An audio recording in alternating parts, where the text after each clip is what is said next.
Hi everyone, welcome back to this channel. In this tutorial, I will show you how to get free Nautical Trinket Bait Skin in Fish It. So in this latest Fish It update, you can get the brand new Nautical Trinket Bait Skin completely free by completing a simple quest. First, just head over to the Planetary Observatory.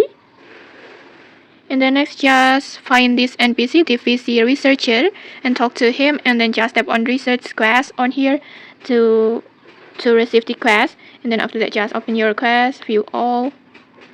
And then in here, you can get this quest, the research quest. And in here, you must catch 2 hyper jelly and 3 Azul crab. And just keep in mind that both of these are legendary tier fish, so make sure you are using a strong rod. I recommend you can use at least a glasswing rod or maybe bamboo rod or anything better if you have it. And you can get this, or you can fish this fish at this island, the Planetary Observatory.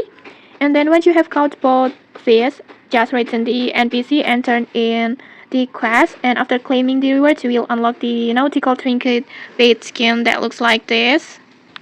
It's so cool. It's a cool little submarine fish appearance like this. And okay, that's it, a free cosmetic reward just by completing a quick fishing quest. If you found this helpful, don't forget to like, comment, and subscribe for more tutorials. Thanks for watching and see you!